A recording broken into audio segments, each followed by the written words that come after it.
Mwongozo wa kujifunza Biblia. Leo ikiwa ni Oktoba 14, siku ya Jumanne. Mada ya leo inasema kumbuka. Soma Yoshua sura ya 4. Kwa nini Mungu aliwataka Waisraeli wajenge kumbukizi?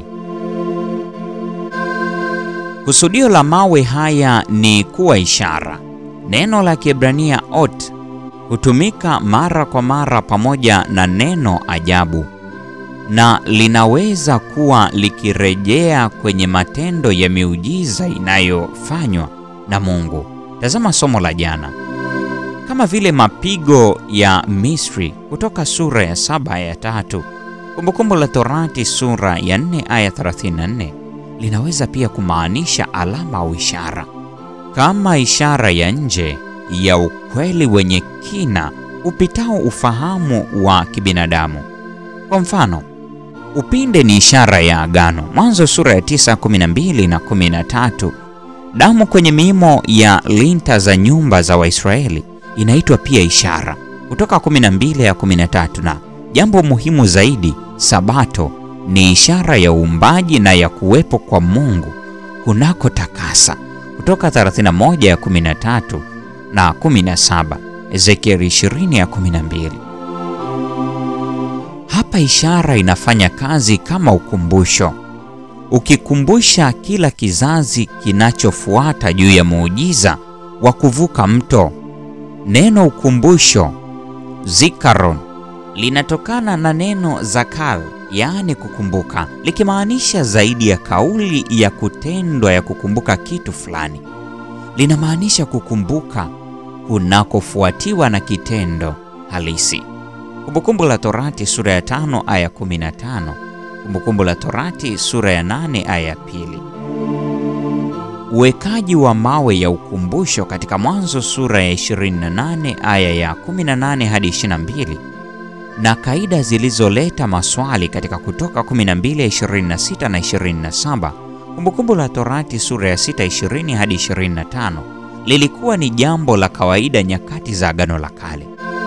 Badala ya kurudia miujiza tena na tena, Mungu anaweka mnara wa ukumbusho unaoamsha kumbukumbu ya matendo yake makuu, na hivyo kuchochea majibu yenye maana.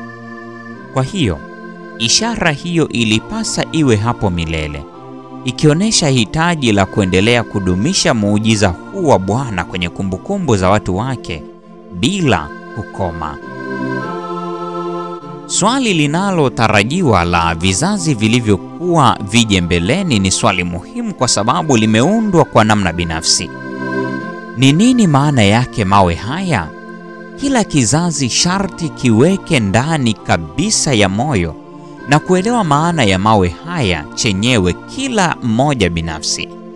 Imani katika Mungu atendaye miujiza inaweza kudumishwa ikiwa tu kila kizazi kitadumu kugundua chenyewe umuhimu wa matendo makuu ya Yahwe. Imani ya namna hiyo itafanya tofauti kubwa kati ya kuyaishi mapokeo yaliyojengwa katika Biblia na desturi tu, dini iliyokufa ya kizazi kilichopo, kilichonyimwa thamani na ari yake ya awali. Mwishoni, tunahitaji kufanya imani iliyojengwa kwenye Biblia kuwa yetu binafsi. Hakuna hata mmoja, hasa wahenga wetu, awezaye kuamini kwa ajili yetu. Je, ni yapi baadhi ya makumbusho binafsi toka katika safari yako binafsi na Bwana yanayokusaidia kukumbuka kile ambacho yeye amekutendea? Mpendwa wa mfuatiliaji wa mfululizo wa masomo haya Kesha la Asubuhi, leo ni Oktoba 14, tunapojifunza mada inayosema kumbuka. Na kwa nukta hiyo ndio tunakuwa tumefikia tamati ya tafakari ya mada hii siku ya leo. Kesho tutajifunza mada inayosema kusahau. Neema ya Bwana wetu Yesu Kristo, pendo la Mungu na ushirika wa Roho Mtakatifu dumu kuwa nasi sasa na hata milele. Amina.